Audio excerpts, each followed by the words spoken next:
Buen día, amigos de Hola. Yo soy Sergio Montemayor. Continuamos con este esfuerzo de llevar a ustedes información veraz y oportuna sobre el albinismo. Bienvenidos a esta segunda sesión de Enlace Hola de la Organización Latinoamericana de Albinismo con una entrevista muy interesante sobre oftalmología. Les recuerdo que estamos transmitiendo totalmente en vivo. Al terminar esta sesión estará disponible posteriormente en nuestras redes sociales y principalmente en nuestro canal de YouTube con el nombre de nuestra organización y en Facebook como @holaalbinismo con una sola A.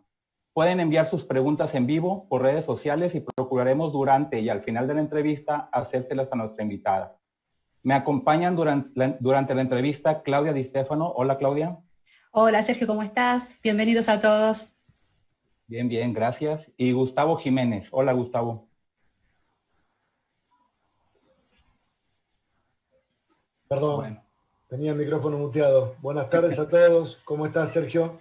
Bien, bien, gracias. ¿Y tú? Muy bien, muy bien. Bueno, nuestra invitada el día de hoy es la doctora Claudia Polo, quien está especializada en oftalmología infantil, estrabismo y trastornos de la motilidad ocular. Su currículum es realmente demasiado extenso, así que dejaremos que ella misma nos hable de ello. Buenos días, doctora, ¿cómo estás? Buenos días, buenas tardes, buenas noches por todos los lugares. Muy bien, muchas gracias por la invitación. Gracias a ti por acompañarnos. ¿Nos podrías mostrar más información sobre tu experiencia? Bueno, lo que vos dijiste, yo desde 1997 estoy estudiando un poco más acerca del estrabismo y de los trastornos de la motilidad ocular, como el nistagmus, y también me dedico a la oftalmología infantil. Trabajo actualmente en el Hospital Piñero y en mi consultorio. Y bueno, tengo un interés especial en el procesamiento visual, en el nistagmus, en el albinismo, porque la verdad que es un desafío atenderlos, entenderlos y tratar de asistirlos para que tengan la mejor visión posible. Perfecto, perfecto. Entonces estás especializando un poco en las personas con albinismo. Sí, sí, aunque saben que es una condición genética, no una enfermedad, pero lamentablemente se agrupa dentro de las enfermedades infrecuentes o raras, ¿no? Entonces no hay un gran número de pacientes, pero cuando uno se dedica un poquito más a esto, tenemos bastantes pacientes para estudiar y atender. Así es. ¿Querés que comparta pantalla, que empiece con lo mío, que empiece a hablarles un poquito de la visión? Pues sí, estaría bien, doctora, por favor.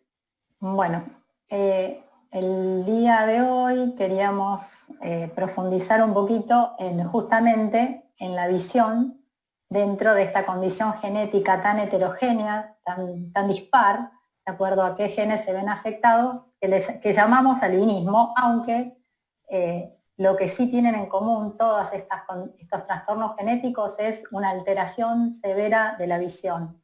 Y no todos tienen la depigmentación, la falta de pigmento en piel, en ojos y en cabello.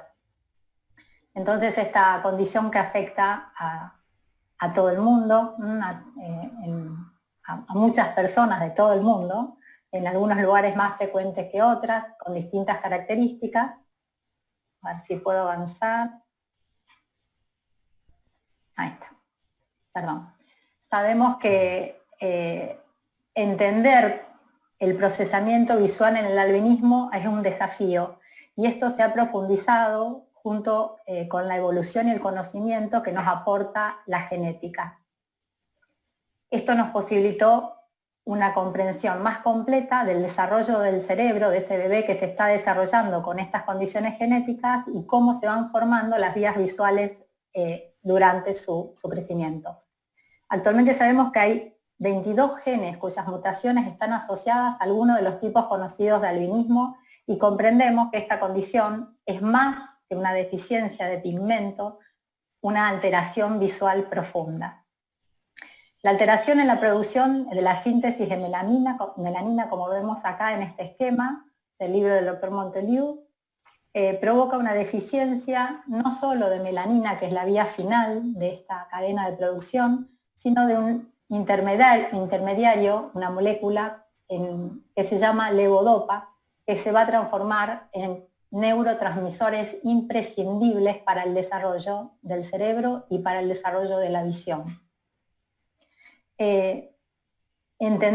Creemos ahora justamente que es esta falta de levodopa lo que ocasiona las alteraciones visuales que encontramos en los pacientes con albinismo a nivel de la mácula, de los nervios ópticos, del quiasma, y también la falta de melanina originaría todos esos fenómenos de deslumbramiento y algunas alteraciones que se encuentran en la corteza visual. Entonces les voy a ir describiendo cuál es la afección estructural que genera la alteración genética de la producción de melanina con el déficit de levodopa y neurotransmisores asociados. Cuando hacemos el fondo de ojo, lo que observamos es el nervio óptico y la mácula. Es uno de los exámenes que hacemos siempre los oftalmólogos con nuestros pacientes. Como ven en la parte superior, encontramos el nervio óptico de una persona sin albinismo y abajo las características que presentan las personas con albinismo. La depigmentación de todo el fondo de ojo le da ese característico aspecto que nosotros le decimos justamente fondo albinoide, sin ningún tipo de pigmento en el epitelio pigmentario, que es otro lugar donde se sintetiza melanina, además de la piel y de otros tejidos. Y encontramos que el nervio óptico también es más pequeño. Entonces ya empezamos en la primera parte de la vía visual, la vía visual anterior, a encontrar estas lesiones estructurales que van a dar explicación a por qué la visión está tan alterada. Además del nervio óptico, de esta coloración tan depigmentada, acá en esta parte central, muy pequeñita, en nada más que 5 grados de retina, tenemos la mácula. La mácula, y en su interior una depresión que se llama fobia, es el punto de mayor discriminación visual que tenemos en la retina. Justamente en el albinismo prácticamente no la encontramos, y si la estudiamos con un estudio especial que se llama OCT, o tomografía de coherencia óptica, lo que vamos a observar es un aplaneamiento de todas las estructuras de los fotorreceptores, que deberían tener esta configuración normal, una concavidad, una depresión o fobia, con una distribución de células ganglionares y de fotorreceptores características. En el caso del albinismo encontramos justamente que eso no sucede, no aparece esa depresión. En la mayoría de los pacientes encontramos esta disposición de aplanamiento. Y esto nos da justamente una distorsión, una pérdida de la fijación, porque justamente con esa zona fijamos, con esa zona todo el sistema visual aprende a focalizar, a dirigir la mirada y también nos ayuda a mantenernos derechos, sin desviación ocular. Y eso se denomina hipoplasia macular o hipoplasia foveal.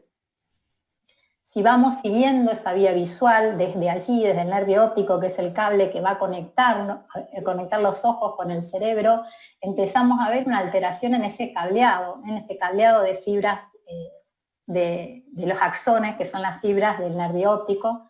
Normalmente hay una estructura que se llama quiasma, que ya está en el cerebro, por fuera de las órbitas, cerca de la hipófisis, donde las fibras del nervio óptico, la mitad aproximadamente, se tienen que cruzar para ir a compartir información a ambos lados del cerebro, para llevar información de los dos ojos en la misma vía, pero en distintos lugares del cerebro.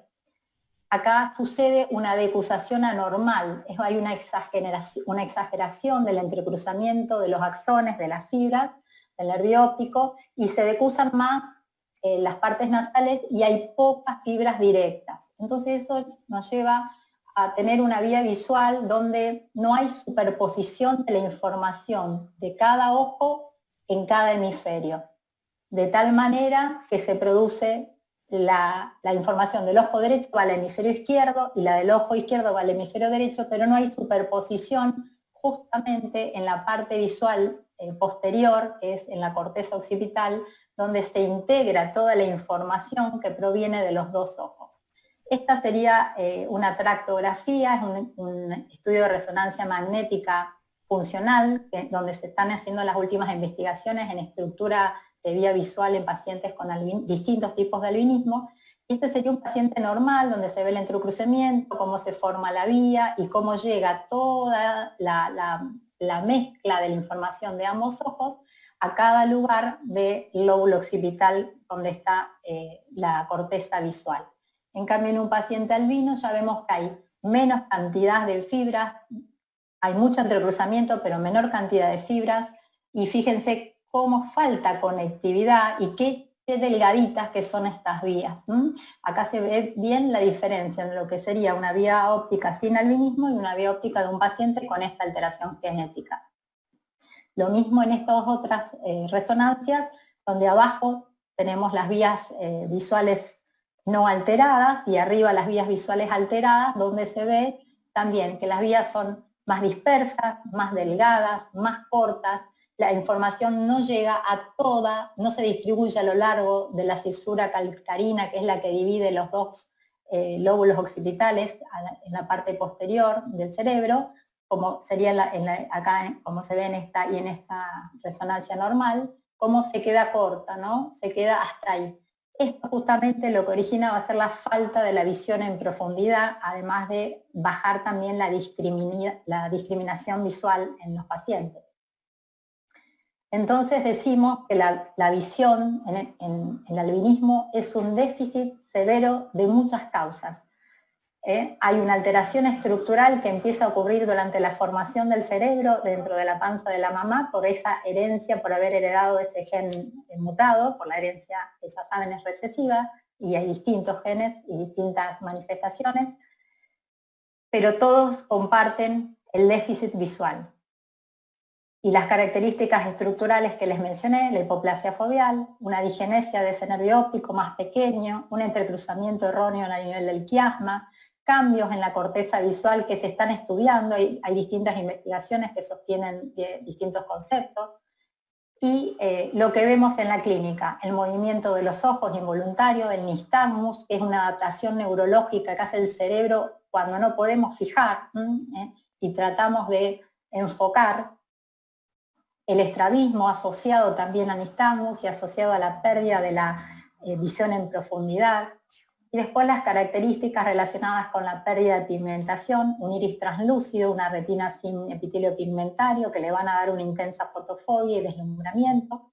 Y también la asociación de frecuentes errores en la refracción o vicios de refracción como son el astigmatismo, la miopía o la hipermetropía. Esto condiciona la baja agudeza visual, no solo con las letras, sino la baja visión al contraste, puede haber deterioro en la visión de los colores, la falta de visión en profundidad o estereopsis y la intensa fotofobia, que son los limitantes en la visión que tenemos que tratar de atenuar para lograr un mejor desarrollo visual en cada paciente. Bueno, acá estoy dispuesta para contestar preguntas. ¿Dejo de compartir? ¿Les parece bien? Sí, muy bien, doctora, gracias. Claudia, si gustas. Bien, empezar. sí. La primera pregunta, doctora, ¿recuerda su primer paciente con albinismo? Mi primer paciente con albinismo lo vi en la residencia del Hospital Piñero. Mi jefa, la jefa del servicio de oftalmología en esa época era la doctora Nelly Damelec, una renombrada estrabóloga e investigadora argentina, que tuve el honor de haber sido su alumna. Ella fue mi gran maestra, mi gran inspiración para seguir estudiando a estos pacientes. Y el primer paciente fue un paciente de ella, que operamos de estrabismo, y después de mucho tiempo lo volví a encontrar en otro hospital donde trabajé, y bueno, ojalá me esté viendo ahora, hace mucho que no lo veo. Es tan intensa la alteración visual y la alteración en la motilidad ocular que nos lleva a estudiar lo más que podemos estas alteraciones. Bien, bueno, acá, bueno, una de las preguntas es, en la universidad, ¿usted conoció el caso del albinismo? O sea, ¿hay información en el ámbito universitario acerca de qué es el albinismo, o usted lo descubrió del ámbito laboral? Estudiamos albinismo en la universidad, pero muy poquito. Y muy poquito porque cuando yo estudié la genética no estaba tan evolucionada como ahora, por eso tenemos que seguir estudiando. La universidad nunca ha sido suficiente para la medicina, tenemos que estudiar, estudiar y estudiar porque hay muchos descubrimientos, hay muchos avances como la genética. Así que seguimos aprendiendo día a día. Perfecto. Bueno, tenemos varias personas que nos hicieron algunas preguntas, así que bueno, Anita Saavedra de Venezuela nos pregunta, ¿a partir de qué edad debe llevarse al oftalmólogo a un niño o niña albino para hacer su primer control y evaluación? Cuando nace. O sea, lo más chiquito posible. Apenas nace. Hay un periodo de desarrollo visual que son los 2 primeros meses de vida, que se llama periodo crítico. Nosotros queremos recibir no solo a los niños albinos, sino a todos los niños antes de que termine ese periodo crítico. Si actuamos en ese periodo, actuamos después de ese periodo, si tuviese alguna otra patología, además del albinismo, ya llegamos más tarde. Entonces tenemos que llegar rapidísimo. Perfecto. ¿Y cada cuánto tiempo debe concurrir al oftalmólogo una persona adulta con albinismo? En general, yo los controlo cada 6 meses, dependiendo, una vez al año, cada 6 meses, dependiendo también de cómo se encuentra el paciente. Una persona con albinismo no solo va a tener albinismo, puede tener cataratas, puede tener ojo seco, puede tener queratitis, glaucoma, maculopatía. Por lo tanto, depende del diagnóstico. O sea, el albinismo es esa condición, pero además sus ojos y su cerebro pueden tener otras patologías, y entonces el control puede ser más frecuente o no, pero entre una vez al año o cada 6 meses deberíamos controlar, para ajustar los lentes, para corregir los filtros, ver la superficie ocular, la presión. No es solo albinismo, hay que controlar todo. Perfecto. Sergio, ¿querés continuar vos? Sí, gracias. Mira, Gina de Argentina nos pregunta, ¿cuáles son los cuidados principales que una persona con albinismo debe tener en cuanto a sus ojos? Bueno, creo que lo que más les molesta es el tema del deslumbramiento con la luz. Entonces nosotros tratamos de ofrecerle a los pacientes que conozcan rápidamente los filtros, que se sometan a una prueba de filtros para elegir en forma individualizada cuál es el que más se ajuste a su molestia, a su fotofobia. Eso va a cambiar mucho de acuerdo a qué tipo de albinismo sea. Otra cosa es dar los lentes adecuados. Hay una gran duda en para qué uso lentes si veo lo mismo con lentes que sin lentes. Es algo que nos plantean muchos los pacientes. Pero cuanto antes corrijamos ese defecto que tiene en el foco, vamos a darle más nitidez a esa visión. Eso nos va a ayudar a que junto con una estimulación visual desde los 3 meses generalmente que ya empiezan a tratarlos, las estimuladoras visuales, logremos la mejor visión que pueda desarrollar ese paciente. Muy bien. Eso quiere decir que el nervio óptico se desarrollaría de mejor manera si se empieza el tratamiento inicial. O sea, sabemos que ya las alteraciones estructurales que les mencioné antes ya las tiene el bebé que nace, porque el defecto genético actuó desde el momento en que empezó a desarrollarse esa retina al mes de la concepción. Lo que vamos a dar es como la maduración visual, mucha maduración, mielinización y sinapsis continúa después de nacido. Si hacemos la estimulación, le hacemos los lentes, le bajamos el deslumbramiento, vamos a lograr que esa maduración sea la mejor posible en ese paciente. El nervio no va a cambiar, va a cambiar algún grado de funcionamiento. Si lo dejo sin estimular, no va a funcionar. Si no le doy filtro, va a estar deslumbrado, no va a querer mirar. Entonces tenemos que estimular a ese chiquito que mire de la forma más cómoda posible. Lo importante del tratamiento temprano, ¿no? Temprana Totalmente, edad. Totalmente. ¿Qué es, dentro de las preguntas también que nos hace Gina, qué es lo primero que hace el especialista en una consulta ante una persona con albinismo? Va a depender de la edad. Si es un bebé no le puedo tomar la visión. Hay test indirectos como los potenciales visuales evocados que pedimos, el test de mirada preferencial, el test de nistagmo optoquinético, Pero si es un adulto un chiquito más grande, podemos tomar la visión.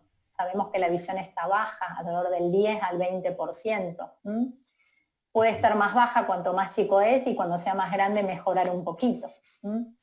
La idea es esa, que mejore su fijación. Tenemos que revisar si tiene estrabismo, revisar qué tipo de nistagmus tiene. No todos los nistagmus son iguales. Si el paciente no recibió estimulación, su nistagmus va a estar descompensado, probablemente con una fijación con cabeza rotada, en una posición muy incómoda. Entonces, tenemos que tratar de llevarlo a la estimulación para que eso disminuya. Se revisa todo el ojo, después de buscar la funcionalidad, la visión de colores, tratar de medir la visión en profundidad si es que hay algún grado. Revisamos el ojo desde la parte anterior hasta el fondo de ojo, como les mostré antes. Y después elegimos qué estudios les vamos a pedir de acuerdo a la edad del paciente. Ok. Y otra pregunta más. Sabemos que generalmente recomiendan el uso de los anteojos, pero ¿el uso de lente de contacto en niños es recomendable y qué ventajas tendrían en dado caso? El lente de contacto tiene algunas ventajas sobre los lentes comunes.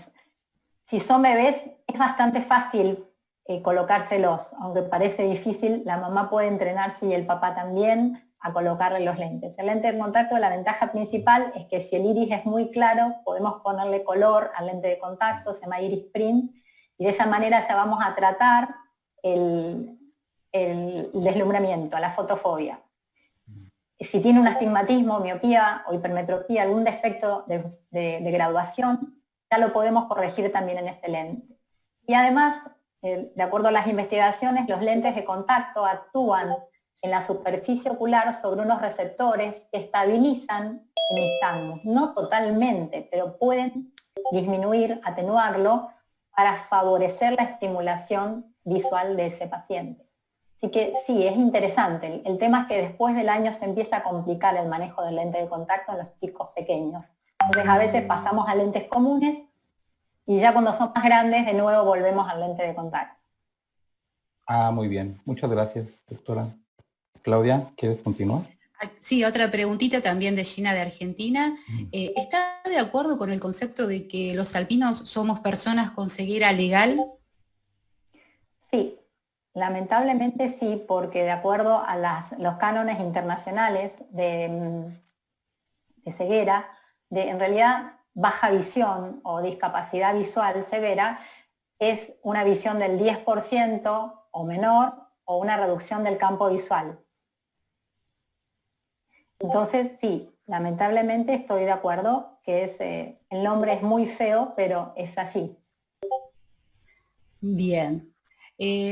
Tenemos acá una pregunta de Diana Sanabria de Colombia que nos dice, ¿la percepción en 3D podría variar entre una persona con albinismo que no tiene estrabismo y otra que sí lo presenta? Totalmente. Puede cambiar. Por lo que les expliqué, la alteración estructural a nivel del quiasma, ese entrecruzamiento excesivo de la parte de las fibras nasales del axón, de los axones del nervio óptico, hacen que se pierda la visión, no se desarrolle la visión en 3D. Perfecto. Bueno, acá tenemos una pregunta de Gonzalo de Chile y nos pregunta si todas las personas con albinismos deberían usar anteojos o lentes de contacto. Las personas que necesiten anteojos por un defecto de refracción la tienen que usar, tengan albinismo o no tengan albinismo, eso estimula la visión. Y cuanto más baja la visión, cuanto más alteración en el desarrollo visual, es más necesario que usen el anteojo. Y puede ser un lente de contacto o un anteojo, como dije anteriormente. Perfecto. También Gonzalo nos pregunta si puede dañar nuestra vista el uso de los monóculos de alta graduación. No. El monóculo es una ayuda óptica para enfocar un objeto donde uno no puede magnificar, aclararlo con los recursos visuales que dispone.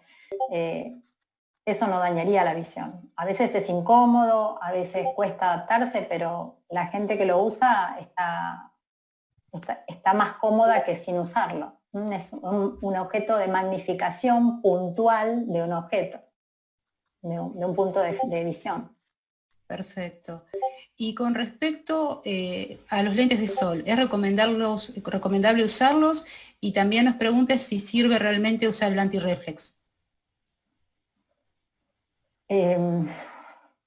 Nosotros recomendamos la filtración de la radiación ultravioleta, porque lo mismo que en la piel es muy dañina, y si tenemos la mutación que afecte totalmente la pigmentación de la retina, también va a ser dañina para las estructuras oculares. Entonces la idea es usar un filtro de UVA, de radiación ultravioleta, y además un color que ayude a evitar el deslumbramiento y sin sacar visión, porque si es muy oscuro también va a sacar visión. El antirreflejo no sería tan necesario, sino más bien los filtros que es otra entidad de protección mucho más fuerte, y el oscurecimiento, ¿no? Buscar un lente de sol con gran filtro, puede ser polarizado, que disminuye las aberraciones ópticas del aumento que uno le da al paciente. O sea que el lente es importante, le tiene que dar confort y tiene que ser no cualquier lente de sol, tiene que ser un lente con un filtro especial adaptado al paciente. Perfecto. Con respecto a la miopía, en el caso de un paciente con albinismo, ¿se puede operar y mejoraría la situación? La visión va a ser una visión baja. Entonces, la cirugía de miopía trabaja sobre la córnea, va a disminuir la graduación, pero no va a mejorar la visión, va a ser la misma o quizás un poquito menos visión que con el anteojo que consigue el paciente. No tenemos ninguna cirugía que nos dé más visión. Quizás atenuando un poquito algún tipo de nistagmus, la cirugía del nistagmus y del estrabismo puede mejorar el campo visual, en el caso de los estrabismos convergentes, y atenuando esos nistagmos de muy poca foveación, o en este caso no tienen tanta foveación, pero que tienen un movimiento que no los deja fijar y que tienen que compensar mucho con la cabeza. En esos casos también sería una cirugía que aliviaría y les daría un cierto confort visual, sin gran cambio en la agudeza visual, porque ese es el límite que pone la vía óptica. Podemos mejorar un poquito el funcionamiento, pero no podemos subsanar toda esa estructura alterada desde el inicio. Perfecto. Bien, ¿qué hay de cierto de que cuando se usan lentes de contacto, luego de un determinado tiempo, hay que dejar de usarlos por un periodo? Si se usa lentes de contacto muchas horas desde muy pequeño, puede generar una intolerancia al lente de contacto, una reacción tipo alergia a cuerpo extraño o queratitis. Esa es la limitación en cualquier tipo de paciente, especialmente los pacientes que lo usan muchas horas. Por eso hay que controlarlos también. Tiene que ser un uso muy, muy controlado. Perfecto. ¿Sergio? Muy bien. Bien, Brenda de La Plata de Argentina nos pregunta ¿qué cirugías existen en general en cuanto a oftalmología se refiere que puedan mejorar la visión de las personas con albinismo?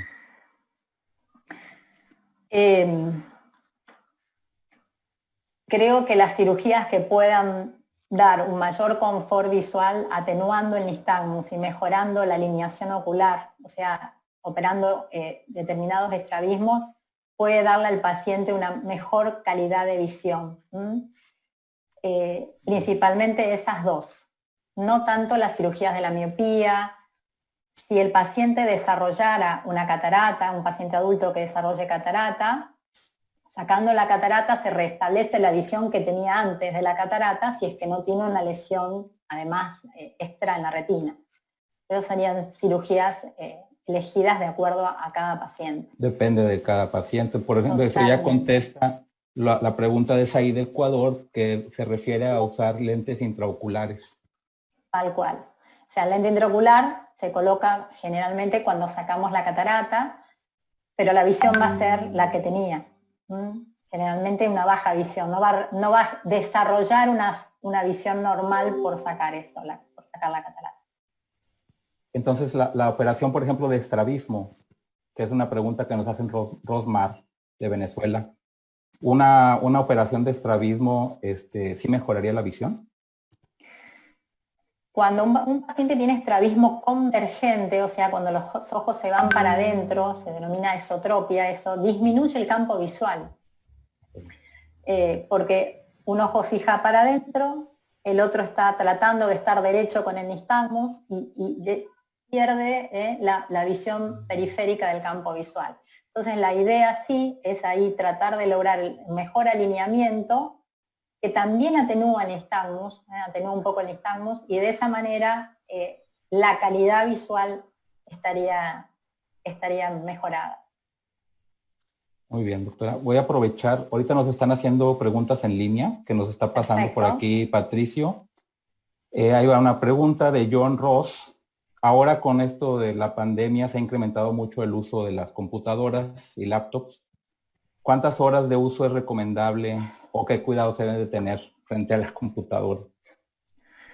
Si hablamos de niños, un niño menor de 2 años no debería estar expuesto a ningún tipo de pantalla, de computadora ni de celular.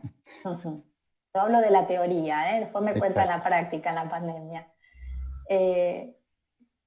Las pantallas generan imágenes pixeladas, poco nítidas, que le dan un trabajo enorme al cerebro para procesarlas, darle nitidez y calidad. Eso lo saben, cuando leemos en una pantalla nos cansamos 10 veces más que leyendo en una hoja.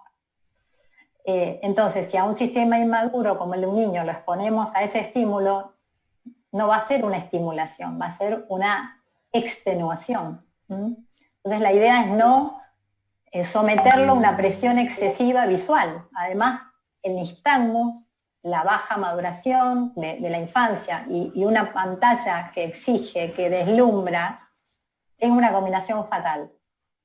Y en los más grandes, no hablamos de los 5 años, 1 hora por día sería muy bueno.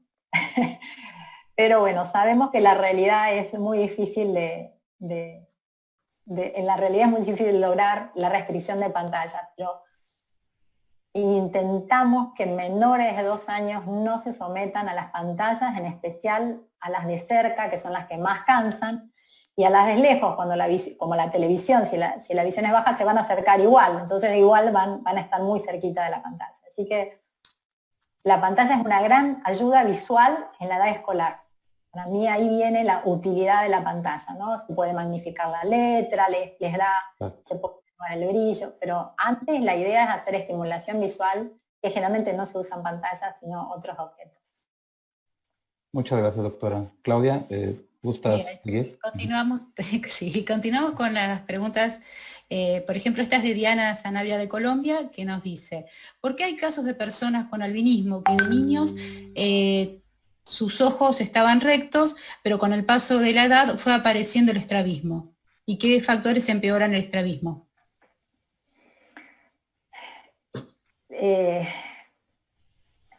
La mayoría alrededor del 50 al 60% de los pacientes con albinismo tienen estrabismo. Algunos de un grado bajo, algunos de un grado más visible. Está asociado al nistagmus, está asociado a ese desarrollo anómalo de la vía visual.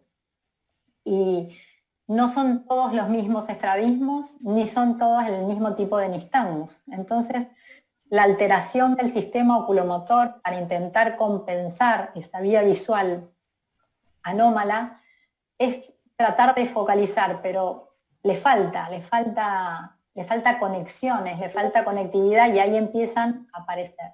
El estrabismo puede estar desencadenado o empeorado por la falta de lente también, porque genera un gran esfuerzo acomodativo cuando el chico empieza a leer, y ahí es cuando aparece o empeora un estrabismo. Entonces por eso tenemos que estar siempre controlando la visión, la estimulación, los lentes, y que los usen. Perfecto. También pregunta, con respecto al estrabismo, si ha aplicado la ortóptica en pacientes con estrabismo. Usamos ortóptica en pacientes con estrabismo, con buena visión binocular sobre todo,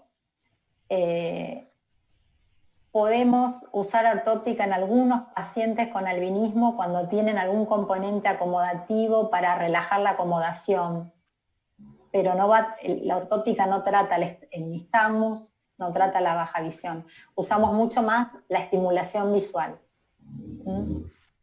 Perfecto. Bien, por ejemplo, Castellina de Argentina, siempre con el estrabismo, que nos pregunta si es necesario el uso de parches o qué medidas se deben tomar al respecto ante la desviación de un ojo o de los dos. El parche se usa especialmente cuando vemos un ojito que no está desarrollando bien la fijación. Generalmente tenemos un ojo dominante sobre otro, y especialmente cuando hay estrabismo, hay un ojito que está más derecho y el otro no. El que está desviado es el que va a alterarse más en su desarrollo visual. Entonces ahí indicamos un parche translúcido para no aumentar el nistagmus y estimulación visual de ese ojito sobre el otro, ¿no? Pero sí es necesario en algunos chicos. Perfecto. Sergio. Bueno, una pregunta que nos están haciendo en línea de Linet Vázquez. ¿Cuál es el material más adecuado para los cristales de visión sencilla, fórmula alta, para los pacientes? ¿Policarbonato, high index o convencionales? Yo tengo que contestar algo poco político, que es el tema del costo. Ustedes saben el costo que tienen los cristales. Creo que el policarbonato es una buena elección, es delgado, liviano y es de seguridad. Es un lente que va a proteger a ese chiquito si se golpea por su torpeza visual al comienzo, sobre todo su desplazamiento que está un poquito torpe, de lastimarse el ojito. El tema de todas estas ayudas ópticas en los costos, que siempre hablamos, ¿no? Entonces, yo les digo a los pacientes, traten de hacer el mejor anteojo que puedan. Algunas obras sociales las cubren, pero hay muchos pacientes que no tienen obras sociales ni ayudas. Entonces, bueno, el mejor anteojo es el que puedan conseguir. Si yo tengo que aconsejarles alguno, les daría el policarbonato. Pero siempre lo mejor es lo posible y usarlo, tal cual. Usarlo, el que sea, pero el que tengas posibilidades, ¿no? Totalmente. Bueno, otra pregunta en línea de Federico, de Argentina. Hemos escuchado de unas gotitas oftalmológicas que disminuyen el nistagmus. ¿En qué casos se pueden aplicar? ¿Es necesaria una cirugía previa? Yo no había escuchado de gotitas. Sí. En los casos de nistagmus congénito infantil, que es uno de los tipos de nistagmus que pueden tener los pacientes con albinismo, se ha estudiado la instilación de unas gotitas que son inhibidores de una enzima que actúa sobre el tendón de los músculos extraoculares y atenuaría el nistagmus. Está investigado, está probado y se indica. No en todos los pacientes, en algunos tipos de nistagmus asociados al albinismo. Muchos pacientes no se dan cuenta, porque otra vez no vamos a tener una gran mejoría en cantidad de líneas de visión, en cantidad de campo visual. Vamos a tener calidad, quizás un aumento de la sensibilidad al contraste, que no es poco, porque ayuda a que la lectura sea más confortable. Entonces, a los pacientes que hacen carreras largas, que tienen mucho cansancio y que tienen determinados tipos de nistagmus, podemos probar que se las coloque y las deje de usar. Y en base a eso se van a dar cuenta si hay mejoría o no. La mayoría de los pacientes prefiere seguir con las gotas.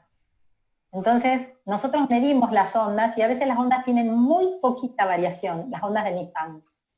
Pero el paciente nota mucho cambio, aunque yo no note cantidad de más visión, digamos, de visión mensurable en cantidad de letras, en cantidad de líneas de agudeza visual. Entonces, por eso es tan individualizado, ¿no? Tenemos recursos, tienen que ser evaluados ante cada paciente y la actividad que hace el paciente. Entonces usamos en niños de edad escolar, en estudiantes, y en los adultos dependiendo, realmente el adulto ya llega y ya es como que está acostumbrado a su visión y no quiere mucho más cambio, más que un lente, pero en los niños podemos intervenir, usar estas nuevas recursos. Muy bien, muchas gracias, doctora. Claudia, ¿quieres continuar? Sí, tenemos una pregunta de Miriam de Puerto Rico. ¿Usted recomendaría una cirugía a los músculos ópticos para minimizar el nistagmus? Tenemos un gran debate ahí, los que hacemos estrabismo, los investigadores. El nistagmus sería una adaptación neurológica a esa fobia plana que genera las mutaciones del albinismo, ¿verdad? Entonces hay una corriente que dice, no hay que hacer nada porque si alteramos el nistagmus, le sacamos esa adaptación normal, neurológica, y la otra corriente que dice, hagámoslo porque van a estar mejor. Y en el medio, yo elijo qué paciente podría mejorar de acuerdo a qué tipo de nistagmus tiene. Yo creo que no es para todos los pacientes, pero hay nistagmus que generan posiciones de la cabeza muy marcadas, un tortícolis muy marcado, excéntrico, y que es imposible hacer una escolaridad con la cabeza torcida. Entonces hay que evaluar justamente cada paciente. Si tenemos grandes tortícolis por el nistagmus, ese es un paciente que podríamos aplicar la cirugía. Perfecto. También Miriam pregunta, ¿se puede recuperar el alineamiento de los ojos en pacientes con estrabismo? Logramos mejorar el alineamiento. Obviamente, sin visión en profundidad y con esas conexiones que le mostré en las vías ópticas, no podemos sostenerla, pero sí podemos, o sea, no va a ser perfecto, no va a ser cero, pero podemos mejorar. Y si podemos mejorar y ampliar el campo visual y estabilizar un poquito si son nistagmus muy intensos, seguramente va a haber confort visual. Eso es lo que proponemos. Perfecto. Diana de Colombia nos pregunta, siempre con respecto al estrabismo, a la hora de hacer una cirugía, ¿en qué casos es recomendable y en qué casos no? Yo creo que el estrabismo genera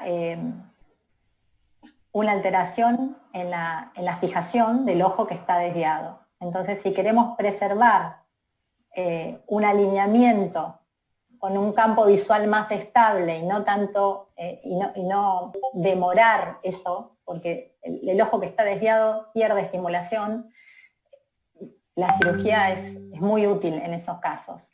Y hay otros estrabismos que quizá son hacia afuera, son exodesviaciones, que no son muy molestas ni muy grandes, pero les permiten al paciente mantener un campo visual. Entonces quizá no sería indicado en forma rápida, salvo que se descompense o que al paciente le moleste la cirugía. La cirugía, cuando los ojos están para adentro, es como les ofrece más ventajas visuales que quizá que cuando los ojos están para afuera. Claro. Acuérdense también que el estrabismo trae todo un deterioro de cómo nos ven. Entonces también les ofrece verse mejor, que no es poca cosa. No, que no es poca cosa. Bien, después tenemos una pregunta de Betsaida de Puerto Rico y pregunta si es cierto que al usar lentes de contacto se detiene el nistagmus. Detener el nistagmus sería maravilloso, pero no, se puede atenuar, se puede bajar un poquito la frecuencia de las ondas del nistagmus, del movimiento, cuando ven un movimiento muy amplio y dice, pero se sigue moviendo. Bueno, ahí comparamos cómo es la onda antes que la después. El paciente nota la mejoría visual. Como les digo, por ahí los test no nos dan una gran mejoría, pero el paciente dice, no, yo estoy mejor, yo veo mejor, como que está más estable. Sí, seguro. Así que bueno. Con muy poquitito para los albinos es mucho, notamos mucho. Totalmente. Para nosotros es muchísima la mejoría, por pequeñito que sea lo que se haga. También nos pregunta si las personas con albinismo son propensas a las cataratas.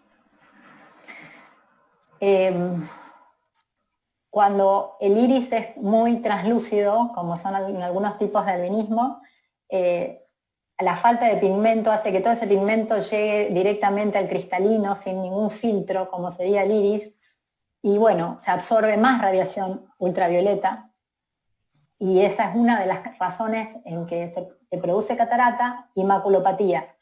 Así que sí, la radiación ultravioleta es nociva para el ojo, y cuanto menos pigmento y menos protección tengamos, más posibilidades de desarrollar no solo catarata, sino maculopatía. Así que sí, hay que protegerse mucho. Perfecto, porque justo la otra pregunta se refería a qué riesgos existen y que, o sea, que puedan dañar nuestra visión, o sea, además de la radiación ultravioleta, ¿alguna otra indicación para poder cuidar nuestra visión? Y bueno, además de los filtros, los sombreros, las viseras, nosotros aconsejamos hacer mucha sombra en el área para especialmente en la nieve, en la arena, todo que genera doble refracción, no solo está la luz que está delante, digamos, o arriba, sino la que viene del piso y del mar, de las superficies que reflejan la luz.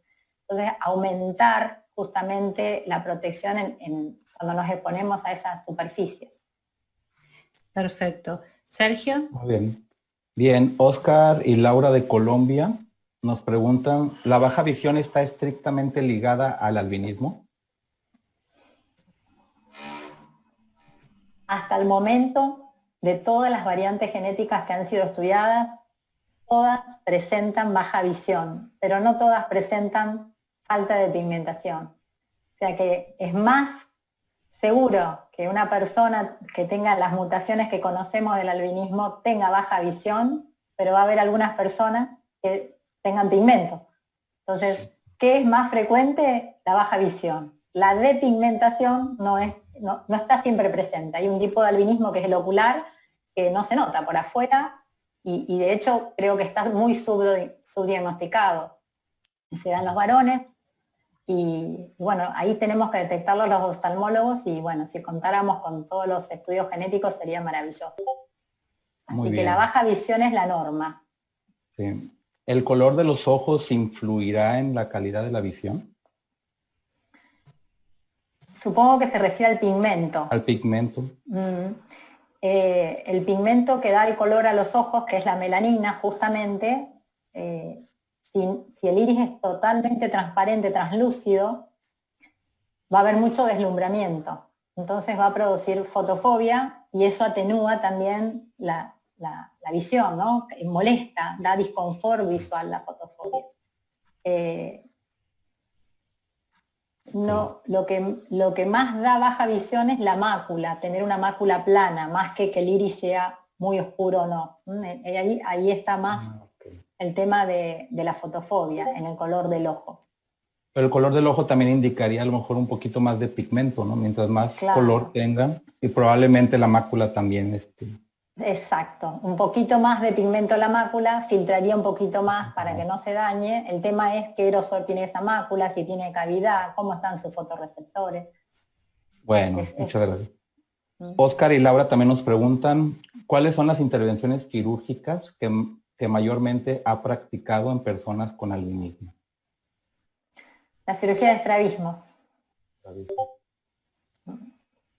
Y dentro de las preguntas, no sé si ya se ha contestado, pero la voy a hacer. ¿En qué casos es conveniente operar el nistagmus? En esos casos de pacientes que tienen un nistagmus que le impide la estimulación visual, que está muy desorganizado, que las fijaciones generan un gran tortícolis, le genera muchísima incomodidad. Esos son los casos indicados. Muy bien. ¿Claudia? Bien, la próxima pregunta es de Claudia de Argentina, y es si existe la posibilidad de alguna operación para disminuir el astigmatismo, para dejar de usar lentes que sean tan gruesas y tan pesadas. Sí, hay cirugía, ahora tenemos cirugía para todo, pero bueno, hay que evaluar al paciente, ¿no? ¿Qué riesgo tiene? ¿Qué le va a dar? Bueno, vamos a operar para no usar el anteojo si el lente lo vamos a necesitar igual porque necesito un filtro. O sea, hay que ver qué expectativa tenemos, entender esto de la mejoría visual, de cómo es la visión, porque si no prometemos algo que no vamos a cumplir. Exacto, entonces, cada paciente es único. Totalmente. Se podrá disminuir el astigmatismo, ahora, ¿se podrá aumentar la visión con la cirugía? Lo dudamos. Claro. por lo que hablamos antes. Perfecto. En el caso de los recién nacidos, ¿qué estudios se recomiendan? Generalmente, además del examen oftalmológico completo, pedimos un potencial visual evocado. Y después empezamos a estudiarlo. Recuerden que hay albinismos sindrómicos, entonces ahí tenemos que prestar atención, cómo es el desarrollo neurológico del niño, si hay alguna otra cosa que encuentre el pediatra, tenemos que prestar atención. No todos los albinismos son aislados, tenemos los albinismos sindrómicos que son más serios, ya no solo la visión hay el problema y la pigmentación. Entonces, nosotros le hacemos lo del ojo, hacemos los potenciales visuales, pero siempre pensando, ojo con este paciente. Estudiamos también el tema del oído, bueno, eso se estudia ya de rutina, el fondo de ojo y las pruebas de audición, principalmente eso, pero después siempre estar trabajando con el equipo, el pediatra, el neurólogo, si vemos que ese desarrollo neurológico no va bien, tenemos que estar sospechando que no haya un síndrome asociado. Muchas gracias. Sergio. Sí, gracias, Claudia. María Inés Solá, de Argentina, pregunta, ¿la rehabilitación visual comprendida por ejercicios visuales nos beneficia a los albinos realmente? Supongo que se refiere a los ejercicios ortópticos. Ortópticos. Las terapias, ¿no? Las terapias. Yo creo que todo lo que sea estimulación sirve muchísimo. Y algunas técnicas de ortóptica destinadas a relajar la acomodación cuando hay mucha exposición a pantallas o a lecturas prolongadas que generan mucho cansancio, también ayudan. Y después hay otras técnicas que no usamos tanto, que en otros países se usan. Yo no tengo experiencia, pero más que nada acá usamos estimulación y muy poco la ortóptica. Muy bien. Anita Saavedra, de Venezuela, nos pregunta, ¿puede mejorarse la habilidad y coordinación visual de los niños y niñas a través de la realización de ejercicios de estimulación visual temprana? Totalmente, totalmente. Efectivamente. Sí, sí. ¿Y qué consejos recomienda para aquellas personas que pasan mucho tiempo frente a las pantallas? Creo que ya está cubierta esa pregunta. Bueno, sí. Gina de Argentina nos pregunta, he notado que los ojos de mi niño se cansan y se resecan. Mi consulta sería, ¿es aconsejable hidratar los ojos de los niños? ¿Es recomendable el uso de gotas para ojos cansados? Es recomendable que lo vea su oftalmólogo infantil porque se resecan esos ojos. Porque si tratamos el síntoma pero no sabemos la causa, no es muy útil. Vamos a poner gotitas, gotitas, gotitas y ¿cuál es la causa? ¿Por qué se resecan esos ojos? Eso es lo que entiende. Estar pasando por alto otras cosas, ¿no? Claro, sí. Muy bien. Claudia. Perfecto. Anita Saavedra nos pregunta, ¿cuáles son los elementos ópticos más recomendables para los niños y niñas que comienzan la escuela? Los anteojos. Los anteojos que corrijan el vicio de refracción que tiene el paciente con el filtro adecuado para que disminuya el deslumbramiento, la fotofobia y pueda utilizar una impresión de alto contraste para generar una mejor fijación. Perfecto. Gina de Argentina hace una pregunta que realmente es un mito, es una pregunta que te hacen siempre. ¿Ayuda realmente a disminuir el impacto de la luz en los ojos el pintado de las pestañas? Contame vos, Claudia. No, me queda divino, pero por un tema de alergia ahora no puedo y bueno, así que no, es estético solamente. Pero hay que tener mucho cuidado porque aunque uno use maquillajes de muy buena calidad, podemos tener problemas, los ojos son muy delicados, hay que cuidarlos mucho. Bien, es mi consejo, soy una señora de 50 años y con todo el amor del mundo hay que cuidar mucho los ojitos. Bien, Gina nos pregunta también, ¿qué recomendaciones brinda en el caso de los anteojos especiales? ¿Cada cuánto tiempo se deben cambiar los anteojos? Nosotros proponemos una revisión del paciente 2 veces al año, especialmente en la infancia, porque cambia muchísimo. El niño crece, madura, cambia la alteración de los lentes, la medida de los lentes, digamos, cambia junto con él. Así que hay que controlarlos, tienen que estar esos lentes ajustados, en buen estado, que no estén rayados, y el que sí, a veces damos filtros cuando son muy pequeños sin probar. Entonces, probablemente a medida que crezca vamos a ir haciendo pruebas y él va a elegir el filtro que realmente lo beneficie. Entonces, Claro. controles frecuentes y revisión. ¿Y algún otro cuidado los que los papás deban estar atentos para cuidar la salud visual de los niños? Como en todos los casos, que no se golpeen, si se caen y se golpean la cabeza, que sean revisados, por recordar que en la fase del desarrollo del niño, esta visión que está en un desarrollo, pero es una visión más precaria, puede generar ciertos accidentes cuando bajan las escaleras, cuando corren, cuando cruzan la calle. O sea, hay que tener cuidado y seguir esa seguridad, ¿no? Generar seguridad en el niño en su movimiento, en los juegos, cuando se mueve. O sea, prevenir accidentes, siempre. Perfecto. Y si se frota, le duelen los ojos, se ponen rojos, todo eso, obviamente, consultar. Perfecto. Sergio.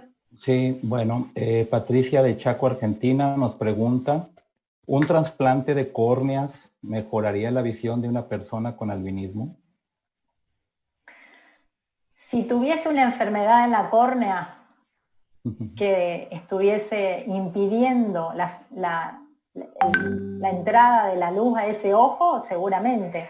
Por lo menos la llevaría al estado anterior, como si fuese una catarata, digamos, ¿no? Sí. Lo que hace la opacidad de la córnea o la opacidad del cristalino es interferir en la luz, que la luz entra al ojo. Entonces, en ese caso, pero no es algo muy frecuente.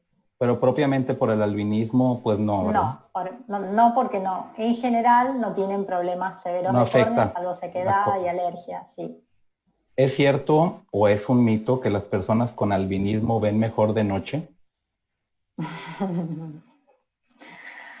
Hay un tema con la iluminación. Yo creo que con una iluminación adecuada se ve mejor, pero en la oscuridad, ¿qué nos va a dar la oscuridad? Claudia, ¿vos qué decís? Yo lo que recomiendo desde toda una vida de experiencia, siempre buscar la iluminación adecuada. Los albinos creo que nos volvemos expertos en óptica porque empezamos a mover las luces y empezamos a jugar un poco con las claridades, con las sombras y las luces, y logramos la iluminación, la iluminación óptima, por ejemplo, para estudiar, para leer, hasta para enhebrar la aguja, ¿no? O sea, Sí. nos volvemos expertos en óptica. Sí, lo que pasa es que una persona sin albinismo no se vuelve una persona albina de un día para otro. Entonces, digo, no pasa eso. Entonces, es un poquito difícil comparar las experiencias, ¿no? Totalmente. Exacto, es raro porque todos, poco esto cuando hablábamos esto de que los albinos vemos en 2D,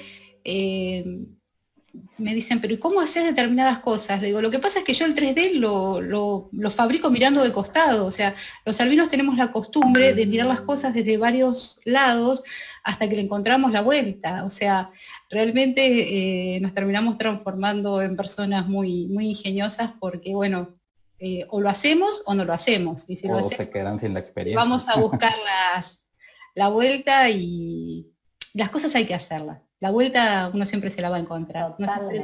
Uno siempre encuentra la opción para hacer las cosas. Y la plasticidad del cerebro hace que aunque no haya 3D de verdad, puedan darse cuenta que está más lejos y más cerca. Y eso se desarrolla. Sí. Es impresionante, especialmente todo lo que tenga que ver con construcciones y demás, y nosotros lo hacemos. Así que hay que animarse y se puede lograr. Así que... Bueno. Patricia también nos hace estas preguntas respecto a la alimentación. ¿Hay qué alimentos se debería incorporar a la dieta para favorecer la visión o qué vitaminas se recomiendan? Y la vitamina más baja en las personas con albinismo es la vitamina D, por la falta de exposición al sol, porque están siempre bloqueados con los bloqueadores o con la ropa especial. Así que el suplemento de vitamina D es fundamental. La vitamina D es un cofactor necesario para evitar la inflamación crónica de todos los órganos, incluido del ojo. Así que la vitamina D por excelencia. Y después, obviamente, con una dieta normal debería estar suplementado, pero la vitamina C, la vitamina A, comer toda variedad de alimentos de colores, con todos los pigmentos naturales de los alimentos, es esencial. Los ácidos grasos, como los omega 3, también son antiinflamatorios, ayudan a mejorar la superficie, la mácula. A veces se les da también luteína, elementos, micropartículas, microelementos que son necesarios para la mácula y la retina. Así que eso también se va viendo de acuerdo a los pacientes, ¿no? Cómo es la alimentación. Si no es una alimentación muy variada, hay que suplementar, como a otras personas también. Ok, muy bien. ¿Claudia? Sí, Leonor de Córdoba nos pregunta, Argentina, si es recomendable el uso de lentes fotocromáticos en personas con albinismo. No está contraindicado. Hay algunos pacientes que les gusta el lente fotocromático porque inmediatamente hay una exposición solar, se oscurece, pero eso generalmente se usa en fotofobias que no son intensas, o sea, en iris que tienen pigmento. Perfecto. Bien, Patricia de Córdoba pregunta si son comunes las calcificaciones en la vista, si se pueden extraer, qué las origina y si nos puede comentar los síntomas. Las calcificaciones o concreciones son como pequeños calculitos de las glándulas de meibomio, que son las glándulas sebáceas que están en el espesor de los párpados. Se da generalmente en estados de conjuntivitis crónicas, irritativas crónicas, alteraciones de la secreción de esas glándulas, las retienen y se forman esos nodulitos. Y se siente como un cuerpo extraño y se tienen que sacar si erosionan y lastiman la superficie del ojo. Perfecto. No está relacionado con el albinismo en sí, es algo relacionado a inflamación crónica de la superficie. ¿Sí? Bien, y la última pregunta que tenemos por acá es, Carolina de Chile nos pregunta, ¿cómo afecta en la retina el uso de tirosina? No se sabe todavía. Está en investigación en un grupo en Estados Unidos, una medicación que se llama nitisinona, que aumenta los niveles de tirosina y de levodopa, y se ha visto en experimentación que da un poquito de pigmento, aumentar la cantidad de tirosina circulante aumenta el pigmento en la piel, pero en la retina no se sabe todavía, no se ha visto cambios, o sea, está en investigación si esto va a ser útil o no y a qué edad habría que empezar a usarlo. Perfecto. Muy bien. Tenemos dos últimas preguntas que nos hicieron en línea. Onyx nos pregunta si se recomienda el uso de los monóculos para chicos de edad escolar. Si el chico tiene una visión baja y está muy incómodo en la visión al pizarrón, el monóculo lo va a ayudar a enfocar eso puntual que quiere mirar. Generalmente acá trabajamos con las maestras integradoras que le dan material con aumento, que los ayudan, lo acercan la información que tendría que estar en el pizarrón. Entonces eso va a depender también en qué medio se desenvuelva ese paciente. Pero el monóculo en un niño tiene bastante rechazo, porque es algo especial, hay mucho tema de burlas ahí, entonces hay que ver quién lo necesita, ¿no? Y bueno, y si está a disposición también conseguirlo y ver si lo puede usar y le sirve. Muy bien. Y la última de Miriam, dice, bueno, es como que una consulta personal, que ella fue operada de catarata y mejoró su visión, pero le regresó la catarata. Entonces, ¿qué se aconseja en ese caso? Si se operó de catarata, la catarata no vuelve a crecer. Okay.